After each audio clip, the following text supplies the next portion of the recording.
าชนจะได้ร่วมกำหนดทิศทางบ้านเมืองขอเชิญชวนพี่น้องประชาชนผู้มีสิทธิ์เลือกตั้งทุกท่านออกไปใช้สิทธิ์เลือกตั้งปี 2569 เลือกคนดีเลือกผู้แทนที่ตั้งใจทำงานเพื่อประโยชน์ของประชาชนบดีปล่อยให้เสียงของท่านเงียบหายเพราะประชาธิปไตยเริ่มต้นที่การไปใช้สิทธิ์ร่วมกันไปเลือกตั้งอย่างพร้อมเพรียงกันวันอาทิตย์ที่ 8 กุมภาพันธ์ 2569 8 โมงเช้าถึง 5 โมงแลงใช้สิทธิ์ใช้เสียงเพื่ออนาคตของประเทศไทย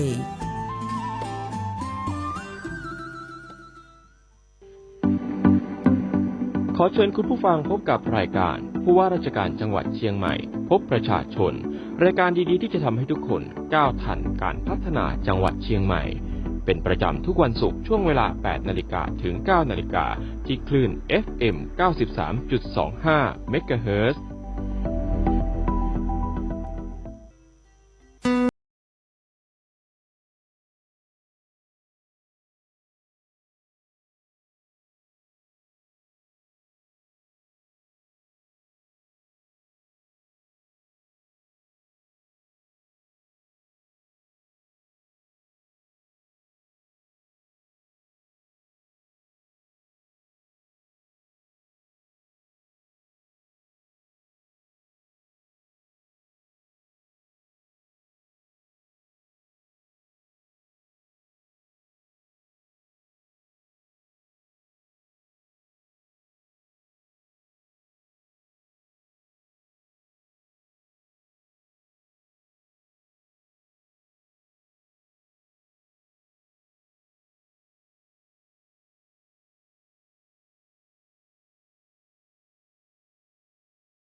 ผู้ว่าราชการจังหวัดเชียงใหม่พบประชาชนค่ะสถานีวิทยุกระจายเสียงแห่งประเทศไทยจังหวัดเชียงใหม่นะคะและส่งกระจายเสียงผ่านคลื่นความถี่วิทยุในเครือข่ายทุกคลื่นความถี่ขอบพระคุณเป็นอย่างยิ่งนะคะกับการรับสัญญาณรายการผู้ว่าราชการจังหวัดเชียงใหม่พบประชาชนในทุกสัปดาห์เราพบกันก็8 นาฬิกา 10 นาทีโดยประมาณจนถึง 9 นาฬิกานะคะสำนักงานประชาสัมพันธ์จังหวัดเชียงใหม่เป็นผู้ดูแลในเรื่องของข้อมูลและการประสานงานในรายการค่ะส่วนดิฉันวีระอนงค์ดวงทิพย์ทำหน้าที่ดำเนินรายการนะคะวันนี้รายการผู้ว่าราชการจังหวัดเชียงใหม่พบประชาชนมีเรื่องราวดีๆที่น่าสนใจ2 เรื่องหลักๆนะคะที่จะได้นำมาพูดคุยกันนะคะเรื่องแรกก็จะเป็นเรื่องของงานดีที่ยิ่งใหญ่กำลังจะเกิดขึ้นนั่นก็คืองานมหกรรมไม้ดอกไม้ประดับจังหวัดเชียงใหม่ครั้งที่49ประจำปี2569นะคะซึ่งในวันนี้ก็จะมีท่านท่องเที่ยวและกีฬาจังหวัดเชียงใหม่ค่ะนายอิทธิรัตน์ศินารักษ์นะคะจะเป็นผู้ที่จะได้มาพูดคุยกันนะคะส่วนเรื่องที่2นะคะก็จะเป็นการประชาสัมพันธ์งาน Cosmos Between Spirit and Matter นะคะเปิดจักรวาลศิลปะร่วมสมัยอิตาลีไทยที่เชียงใหม่นะคะโดยท่านกงสุลกิติมศักดิ์สาธารณรัฐอิตาลีประจำภาคเหนือนะคะนายอันเบอร์โตโคซีแล้วก็นายคอราโดเฟอเรตินะคะผู้ริเริ่มก่อตั้งโครงการAsian Art Century เรื่องนี้น่าสนใจนะคะท่านจะได้มาพูดคุยกันสดๆในห้องส่งด้วยเชิญชวนให้คุณผู้ฟังได้ติดตามค่ะเดี๋ยวเราขอเวลาสักครู่ค่ะเราจะได้ติดต่อประสานงานไปทางด้านของท่านท่องเที่ยวและกีฬาจังหวัดเชียงใหม่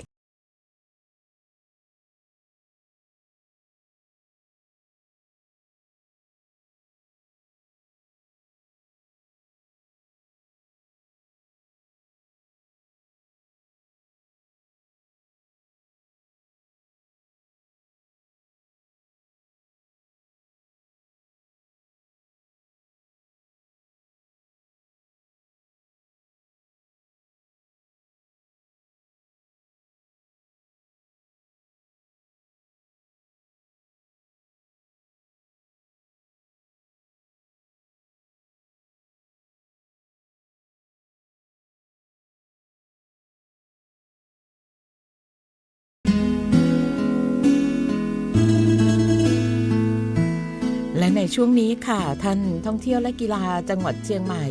นายอิทธิรัตน์ศินารักษ์นะคะท่านอยู่ในสายกับเราแล้วก็พร้อมที่จะพูดคุยกับเราในเรื่องของงานมหกรรมไม้ดอกไม้ประดับจังหวัดเชียงใหม่ครั้งที่49ประจำปี2569ค่ะสวัสดีค่ะ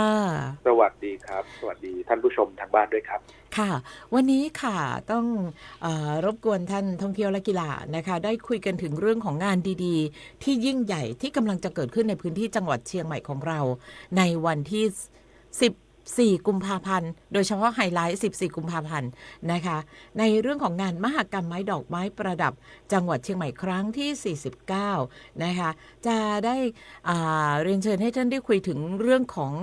การประชาสัมพันธ์งานค่ะแล้วก็เชิญชวนให้พี่น้องประชาชนได้ร่วมงานกันนะคะงานนี้มีอะไรดีๆอย่างไรบ้างเรียนเชิญค่ะครับขอบพระคุณมากครับยินดีเลยครับยินดีเลยต้องขอบคุณนะครับทางสถานีวิทยุด้วยนะครับที่ให้ความสำคัญแล้วก็ได้ให้โอกาสเราได้ประชาสัมพันธ์ผ่านทาง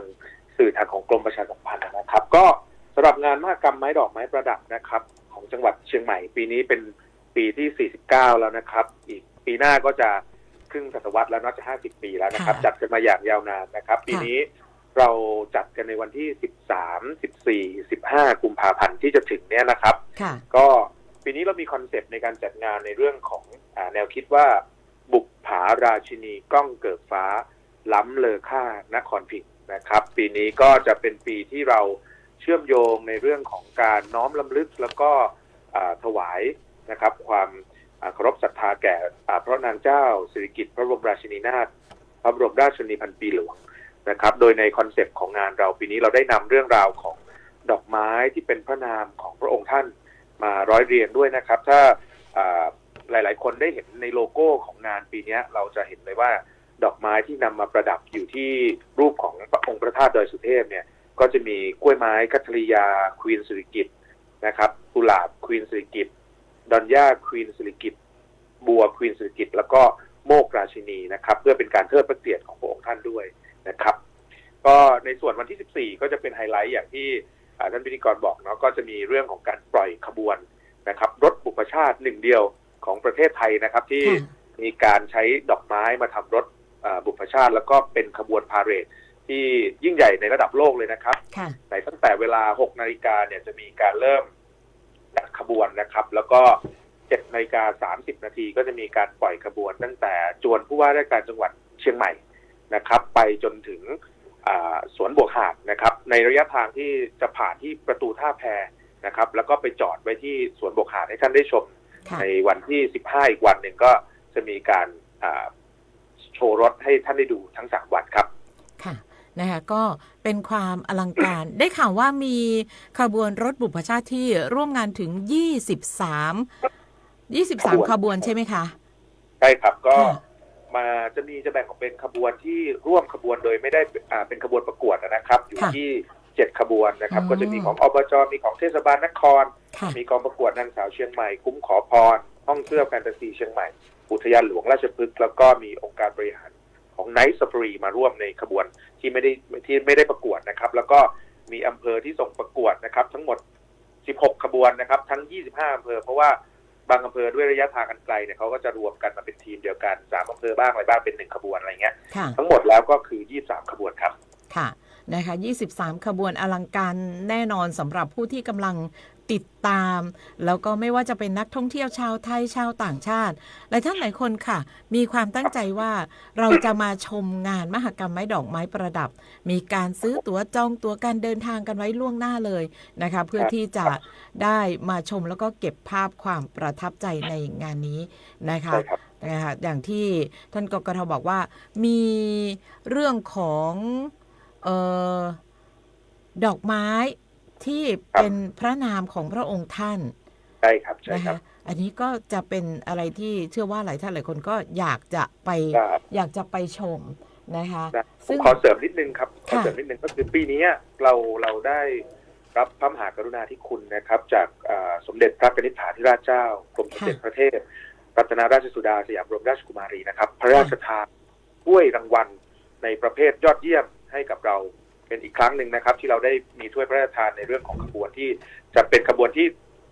เป็นรถบุพชาติที่ยอดเยี่ยมที่สุดและสวยที่สุดในงานที่จะได้รับถ้วยพระราชทานนี้ด้วยนะครับแล้วก็ปีนี้เราจัดเต็มด้วยวงโยธวาทิตเนี่ย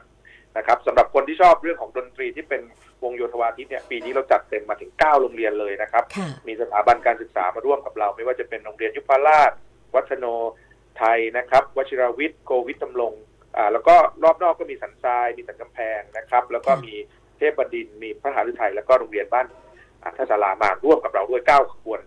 ในวงโยธวาทิตเลยนะครับทีนี้นะเราจะเป็นภาพจำค่ะว่าขบวนรถบุพชาติที่เคลื่อนผ่านหน้าเราไปเนี่ยสิ่งหนึ่งที่มันสร้างความเขาเรียกว่าอะไรความตื่นเต้นความเร้าใจนั่นก็คือขบวนโยธวาทิตใช่ครับใช่เมื่อได้ยินเสียงปุ๊บพวกเราก็จะชะโงกชะเง้อมองหาแล้วว่าจะเป็นวงของที่ไหนเนาะอะไรอย่างเงี้ยแต่ว่าต้องชื่นชมน้องๆทุกๆโรงเรียนทุกๆสถาบันที่มีวงโยธวาทิตเนี่ยเดี๋ยวนี้ฝีมือดีมากค่ะใช่ครับแล้วก็ปีนี้เราเพิ่มจุดการแสดงด้วยนะครับก็จะมีนอกจากที่ประดับวิธีที่หน้าจวนผู้ว่าราชการจังหวัดเชียงใหม่แล้วนะครับที่ท่านได้กรุณาให้เราใช้พื้นที่หน้าจวนท่านเนี่ยเป็นสถานที่เปิดงานเรายังเพิ่มจุดอีกจุดหนึ่งปีนี้เราใช้บริเวณประตูท่าแพนะครับซึ่งเป็นสัญลักษณ์ของชาวเชียงใหม่นะครับที่คนทั่วโลกรู้ว่ามาเชียงใหม่ต้องมาที่ประตูท่าแพปีนี้เราจัดสถานที่ของ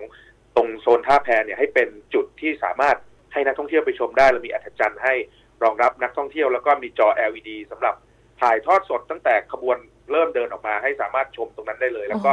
พอขบวนออกมาก็จะเห็นขบวนจริงที่เดินออกมาให้เห็นกันตรงนั้นเลยแล้วก็บริเวณท่าแพก็จะมีจุดนิทรรศการนะครับชุดนะครับไทยพระราชนิยม8แบบของพระองค์ท่านด้วย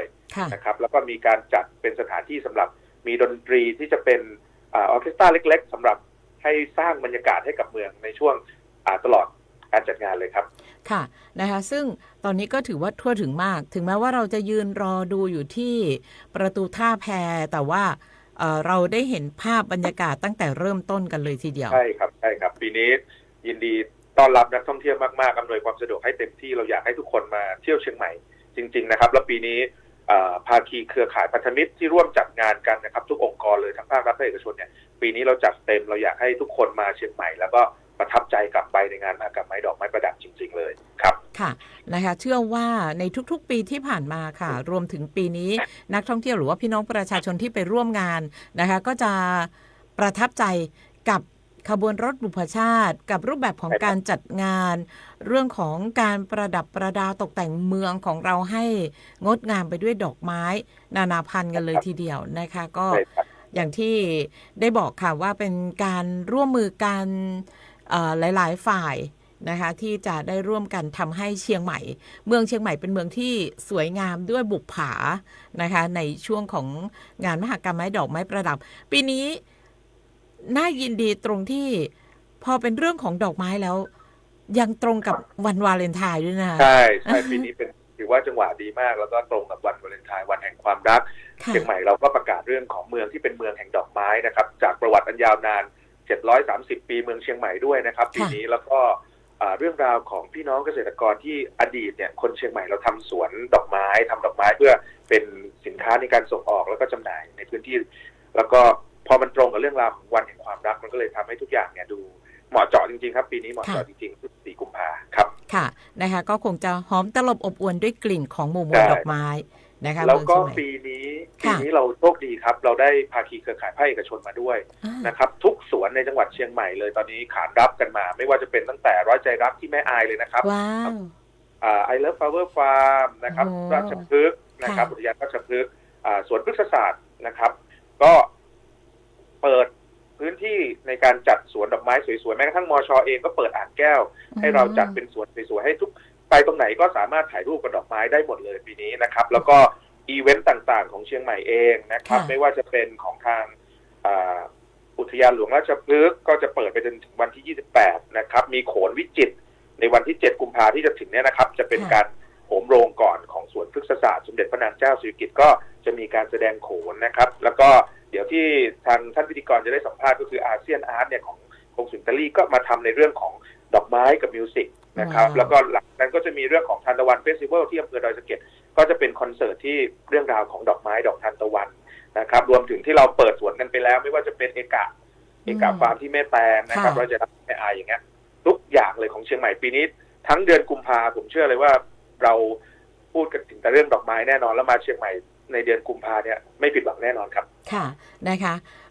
ตอนนี้พอเล่าเรื่องรูปแบบของงานแล้วทำให้เรามีความรู้สึกว่าเหมือนเราจะได้ถ้าเราออกจากบ้านในวันที่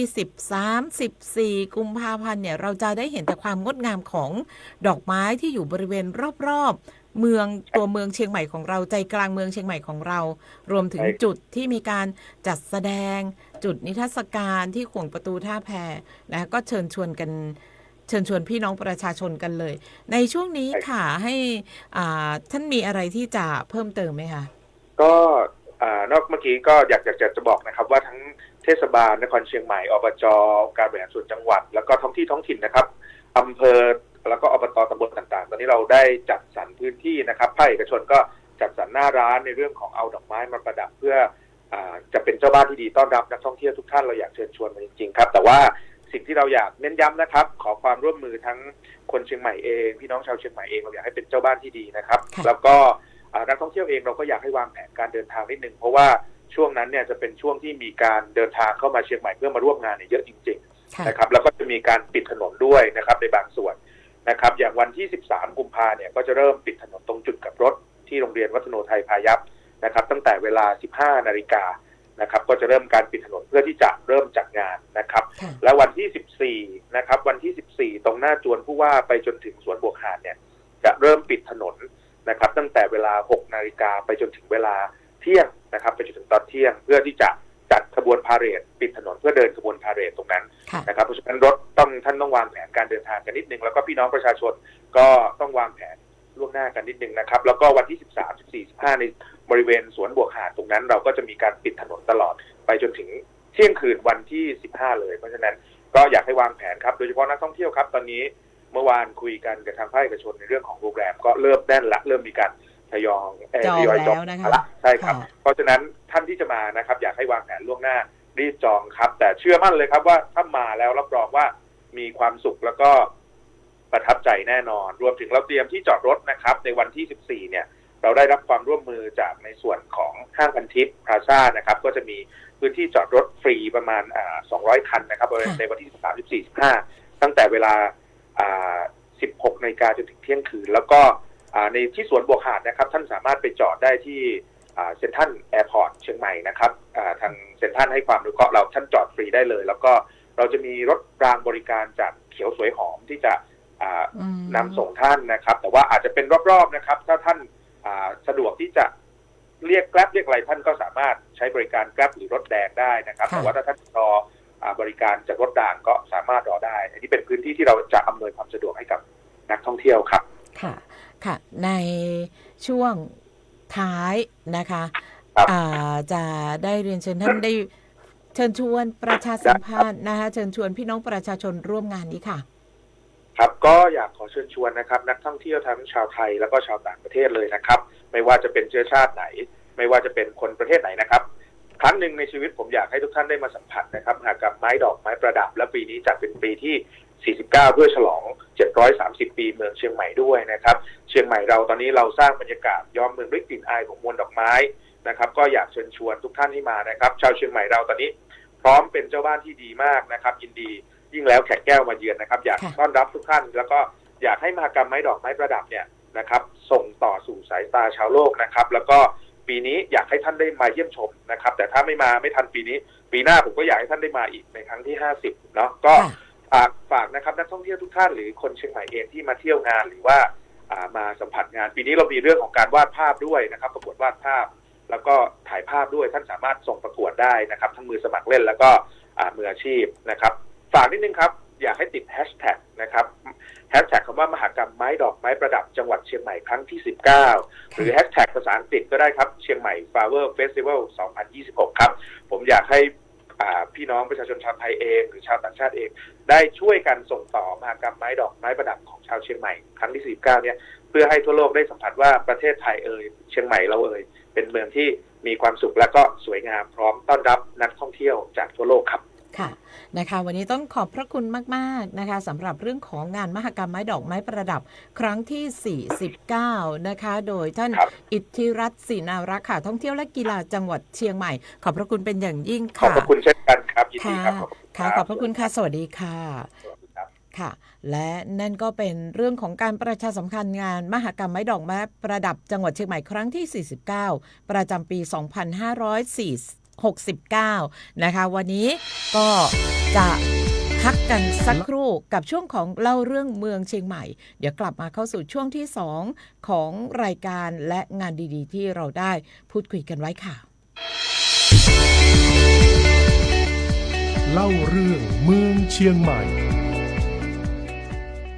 เล่าเรื่องเมืองเชียงใหม่ในวันนี้นะครับมีกิจกรรมหลากหลายมาเล่าให้ได้ทราบกันนะครับเริ่มกันที่ศูนย์อำนวยการจิตอาสาพระราชทานภาค 3จัดฝึกอบรมหลักสูตรจิตอาสา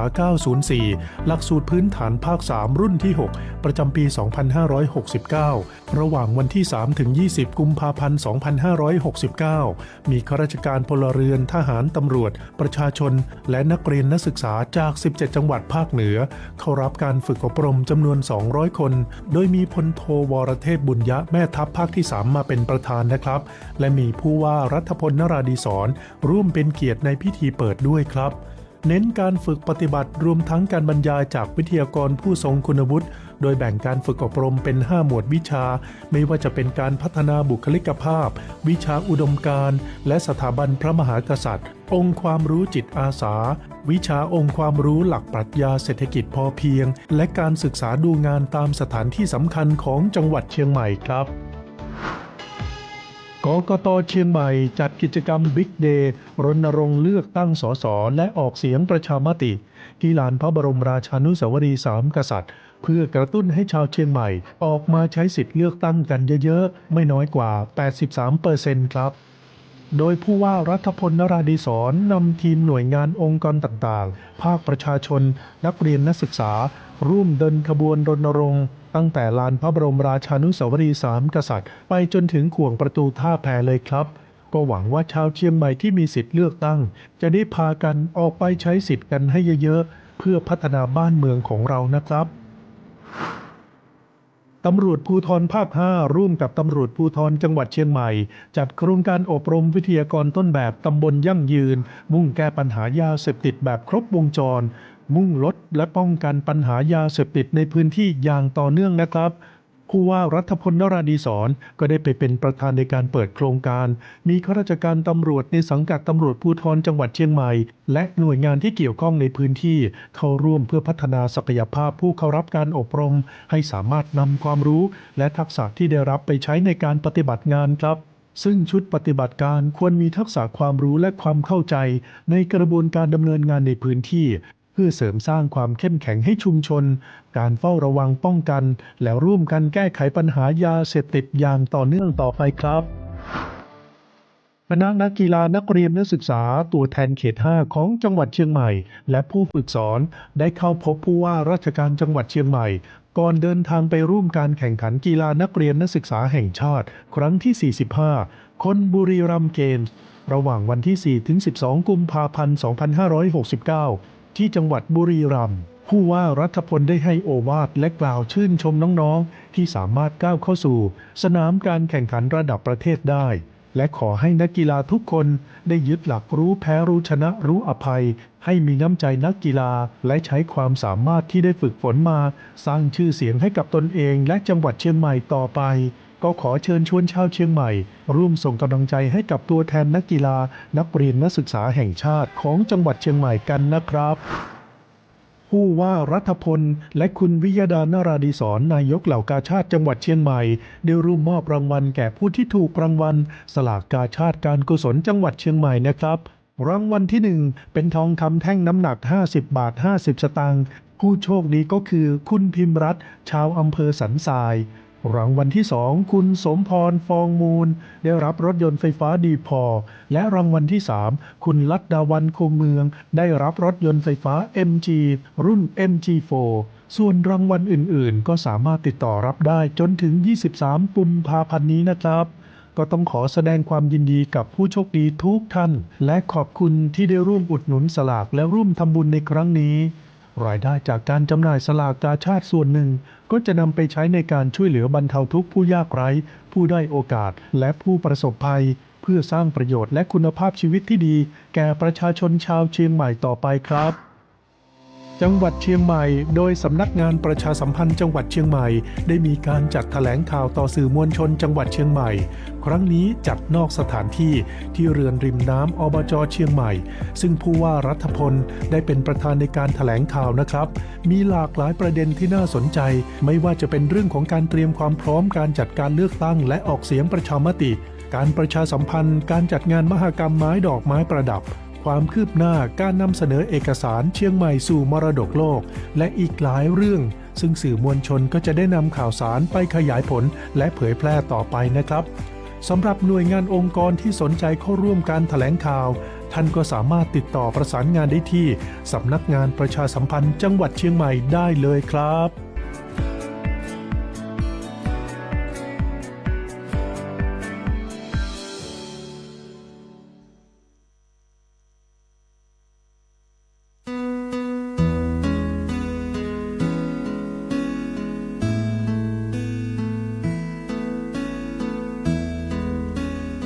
คุณผู้ฟังยังอยู่ด้วยกันนะคะกับช่วงเวลาของรายการผู้ว่าราชการจังหวัดเชียงใหม่พบประชาชนนะคะทุกเช้า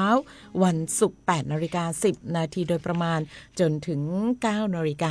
นะคะทางสถานีวิทยุกระจายเสียงแห่งประเทศไทยจังหวัดเชียงใหม่แล้วก็สถานีวิทยุในเครือข่ายทุกคลื่นความถี่ค่ะอยู่ด้วยกันในช่วงเวลานี้นะคะและที่ช่วงเวลาที่ผ่านมาเป็นช่วงของเล่าเรื่องเมืองเชียงใหม่จากสำนักงานประชาสัมพันธ์จังหวัดเชียงใหม่ค่ะเข้าสู่ช่วงที่2ของรายการนะคะซึ่งวันนี้อย่างที่เราได้ประชาสัมพันธ์กันไว้ล่วงหน้านะคะว่าในวันนี้เราจะมีอีก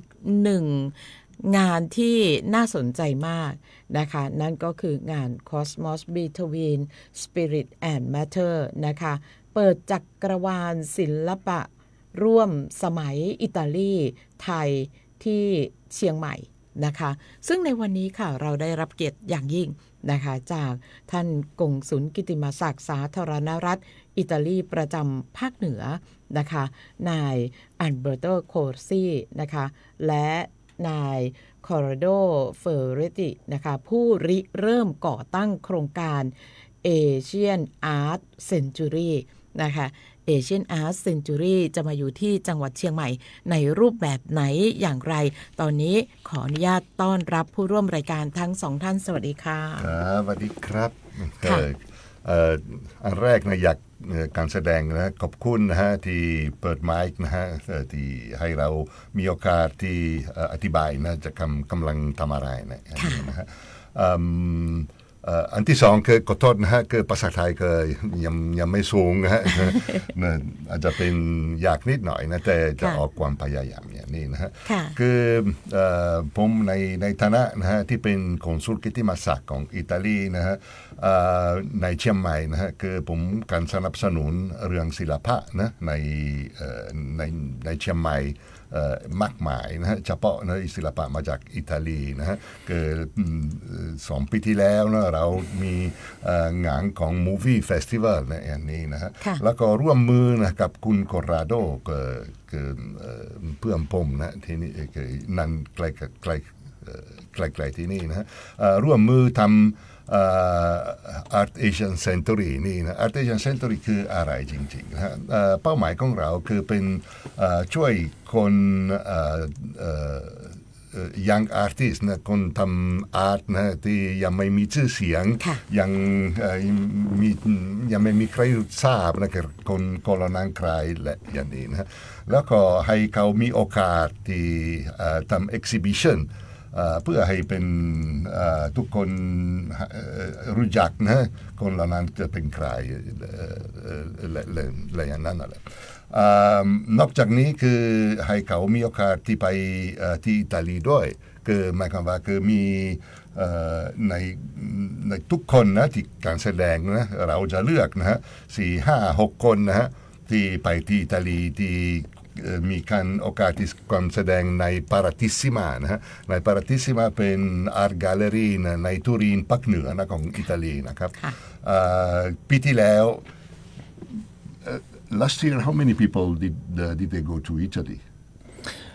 Last year we had 4 winners of our first edition, and these 4 winners were fully sponsored for 1 week in Torino in order to participate to Paratissima, and they have been fully funded in order to visit the most important fair and participate to the one for emerging artists. คือคุณโคราโดให้เราทราบว่านะคือปีที่แล้วนะมี4 คนที่ไปที่อิตาลีนะฮะมี4 คนนี้นะฮะArtesia Century นะฮะจ่ายทุกอย่างฮะจ่ายเครื่องบินจ่ายที่พักจ่ายทุกสิ่งทุกอย่างที่ต้องการเพื่อให้ศิลปะคนเหล่านั้นที่ไปที่อิตาลีนะอย่างนี้นะแล้วก็มีโอกาสที่การแสดงในปาราติสซิมาที่ผมบอกเมื่อกี้นะฮะคิดนึกว่านะเป็นโอกาสที่ดีนะสำหรับคน young artist นะฮะในประเทศไทยนะครับอย่างนี้นะฮะปีนี้ so this year how many people will they go? This year we received almost 500 applications. We selected almost 100 that will showcase at WIV in a few days, and our jury is expected to select 3 winners for this year, and they also will receive a full support for a package of a trip to Italy, which will last around 1 week at the end of October. Thank you very much. ก็ปีนี้นะมี400 คนนะฮะจะมีโอกาสที่การแสดงนะฮะมี400 คนที่เขาอัพพลายนะที่เขาเสนอนะฮะอาร์ตวอร์ดของเขาเราเลือกนะทั้งหมดคือ200 คนนะ200 อาร์ตวอร์กนะที่จะออกแสดงนะอย่างนี้นะฮะแล้วก็ในสุดท้ายนี้นะฮะปีนี้จะมี3 คนที่จะไปที่อิตาลีจะเลือกนะ3 คนที่จะไปที่อิตาลีนะเรากันสนับสนุนทุกอย่างนะฮะคือใจเครื่องบินใจค่าเครื่องบินใจที่พักอาหารทุกอย่างนะฮะที่ดูแลทุกเรื่องนะคะดูแลเมืองพ่อนะดูลูกนะอย่างนี้ครับนะฮะอย่างนี้ครับผมครับค่ะก็เป็นการอำนวยความสะดวกนะคะสำหรับผู้ที่ได้รับคัดเลือกไปที่อิตาลีนะคะไม่ว่าจะเป็นเรื่องการเดินทางนะคะเรื่องของอาหารการกินเรื่องของที่พักนะคะก็จะดูแลกันจนเสร็จสิ้นภารกิจใช่ถูกต้องคือเป้าหมายของเราจริงๆคือเป็นให้พัฒนาความศิลปะนะฮะของเอเชียนะเฉพาะของประเทศไทยนะคือสถานทูตของผมคือการสนับสนุนการพัฒนาของอาร์ตด้วยนะฮะแต่นั้นคือผมเองนะฮะเหมือนคอนซัลท์อยู่ในเชียงใหม่นะผมเอาใจใส่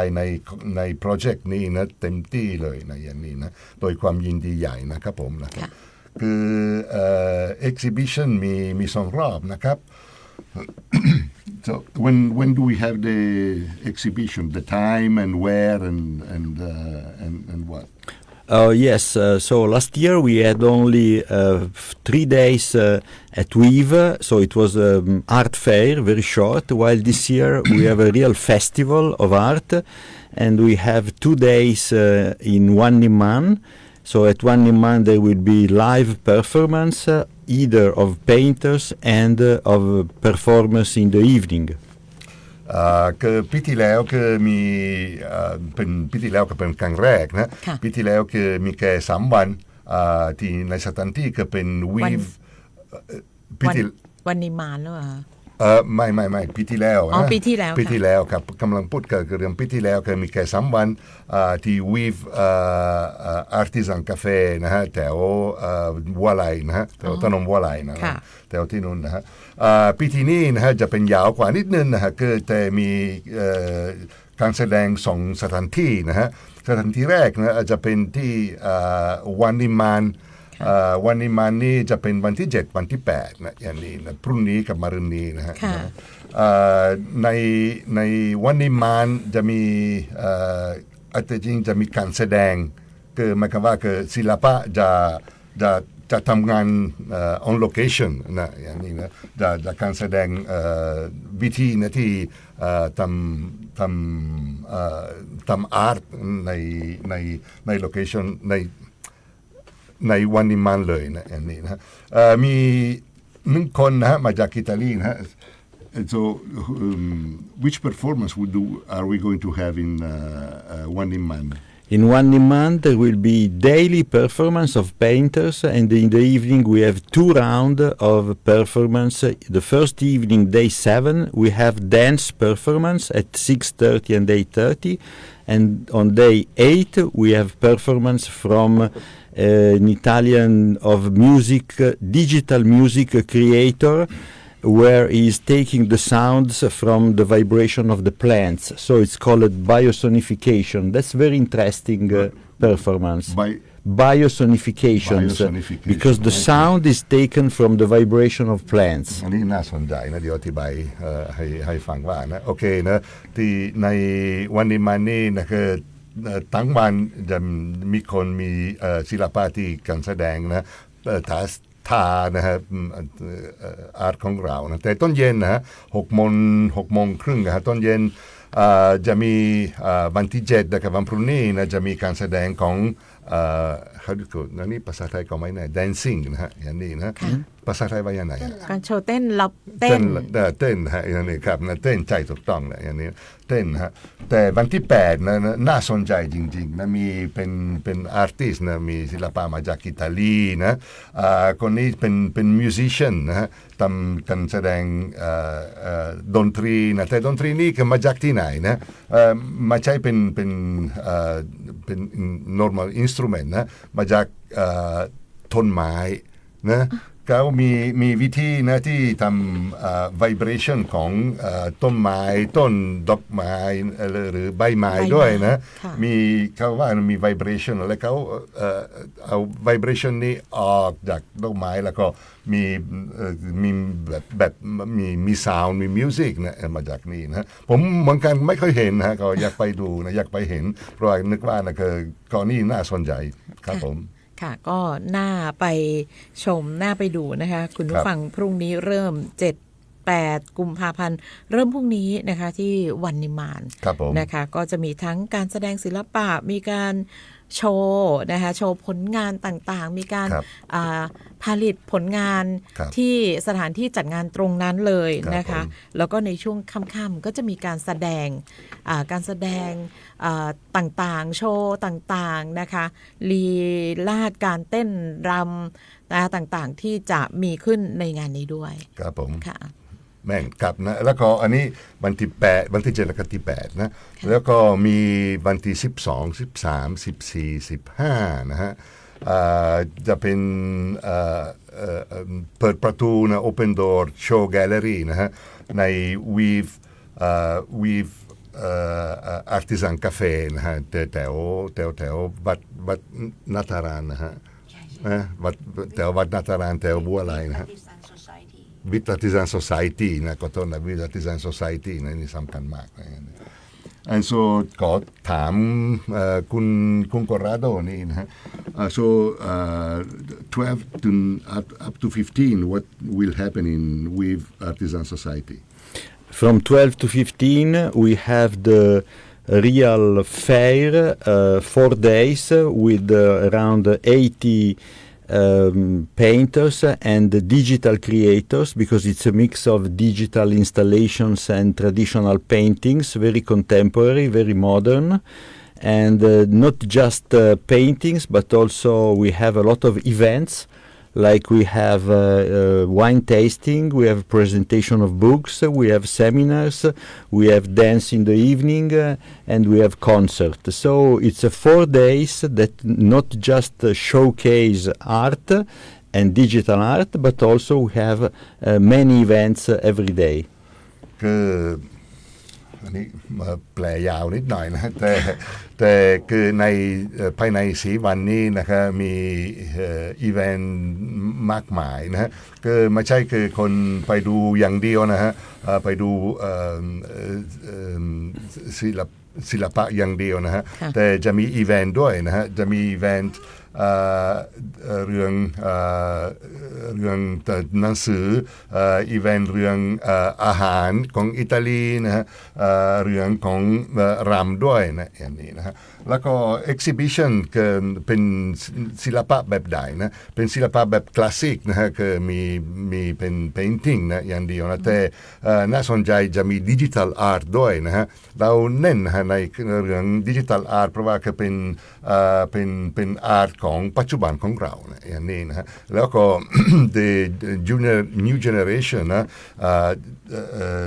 generation that is coming up นะ generation ของปัจจุบันนี้นะฮะเขาหลายคนหลายศิลปินหลายคนใช้ดิจิทัลทำอาร์ตวอร์กของเขาเนี่ยอย่างนี้นะฮะแล้วก็เราจะแสดงจะให้โอกาสเขาที่มีการแสดงของอาร์ตแบบนี้นะครับ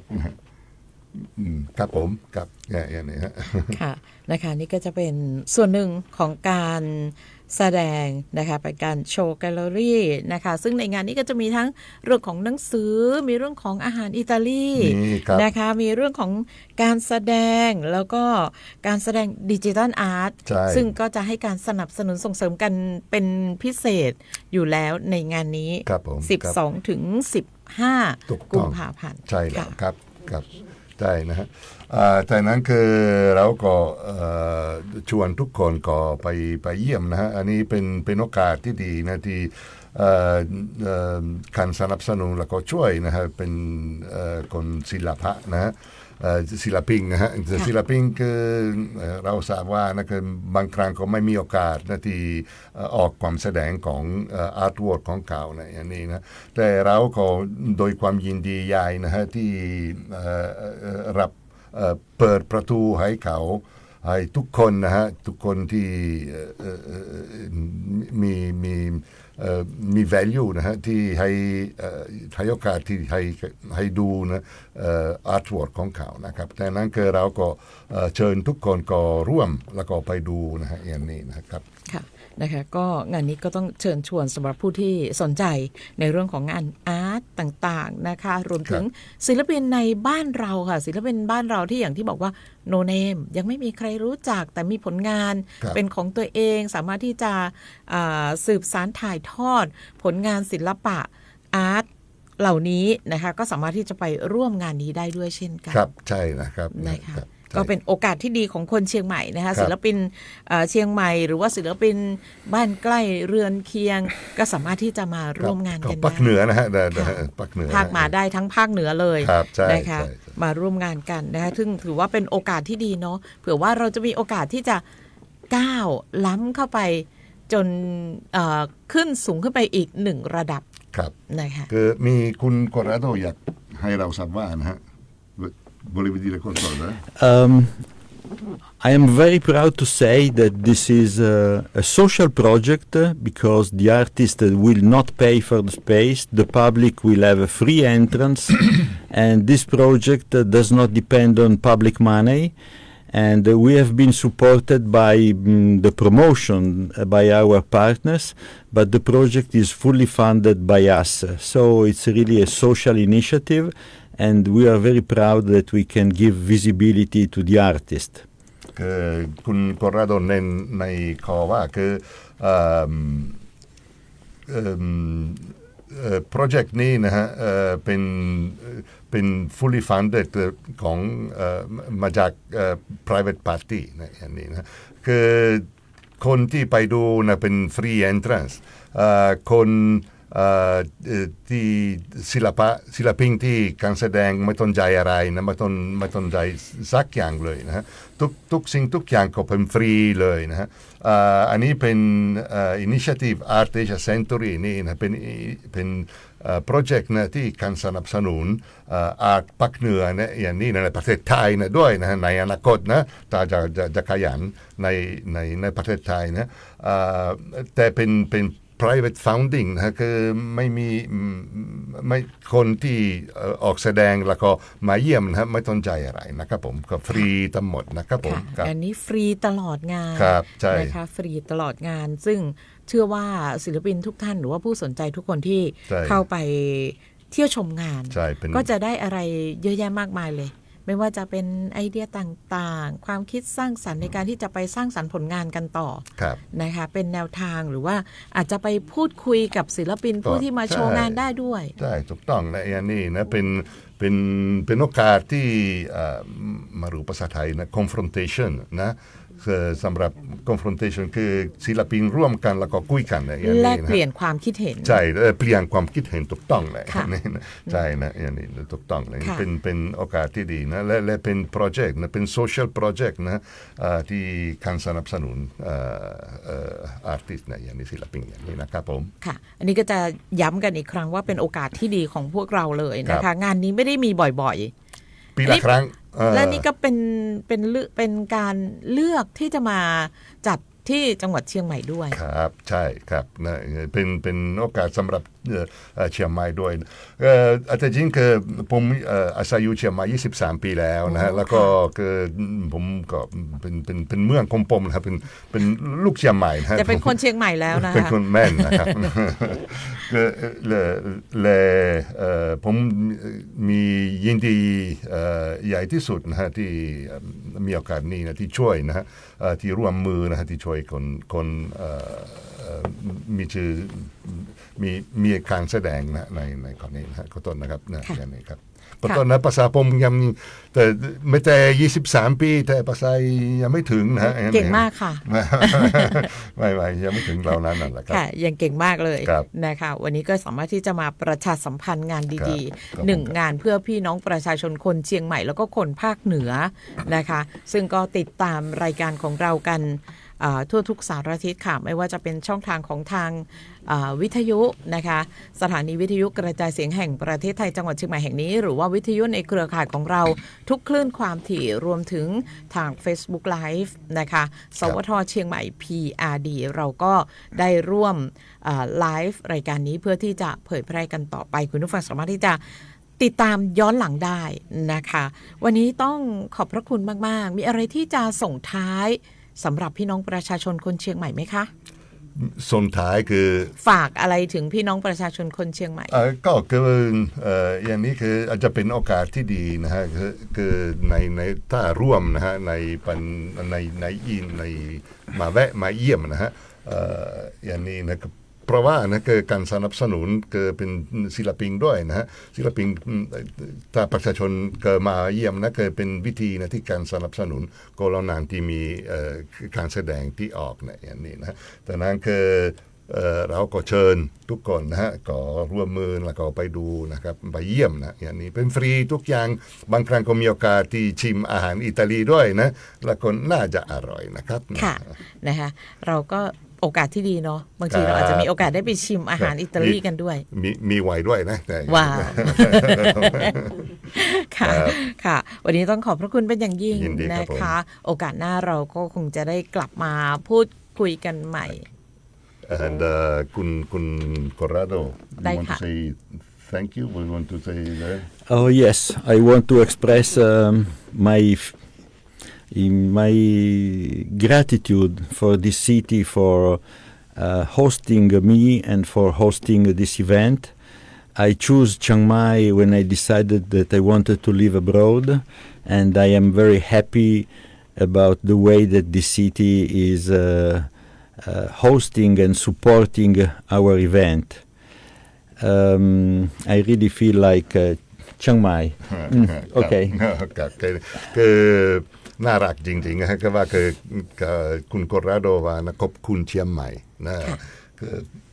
ขอโทษครับขอบคุณเชียงใหม่นะเพื่อคือเปิดประตูนะฮะอย่างนี้แล้วก็การสนับสนุนโปรเจกต์นี้ด้วยนะฮะเขาใจของเขาก็ full of gratitude นะคือใจคือเต็มกับขอบคุณนะฮะสำหรับเมืองเชียงใหม่และทุกคนนะฮะที่การสนับสนุนโปรเจกต์นี้นะครับผมค่ะวันนี้ขอบพระคุณเป็นอย่างยิ่งนะคะสำหรับนายอันเบโตโคซีค่ะกงสุลกิติมศักดิ์สาธารณรัฐอิตาลีประจำภาคเหนือนะคะและนายคอราโดเฟอร์เรติผู้ริเริ่มก่อตั้งโครงการ Asian Art Century นะคะที่ได้มีงานดีๆเกิดขึ้นในจังหวัดเชียงใหม่วันนี้ขอบพระคุณเป็นอย่างยิ่งเราพบกันใหม่นะคะสวัสดีค่ะ สวัสดีครับครับสวัสดีครับ ค่ะนะคะวันนี้หมดเวลาสำหรับรายการผู้ว่าราชการจังหวัดเชียงใหม่พบประชาชนแล้วค่ะคุณผู้ฟังเราจะกลับมาพบกันใหม่วันศุกร์หน้า 8:10 นาทีโดยประมาณจนถึง 9 นาฬิกานะคะทางสถานีวิทยุกระจายเสียงแห่งประเทศไทยจังหวัดเชียงใหม่ค่ะวันนี้ดิฉันวีระอนงค์ดวงทิพย์ทำหน้าที่ดำเนินรายการลาคุณผู้ฟังไปก่อนนะคะแล้วพบกันใหม่สวัสดีค่ะ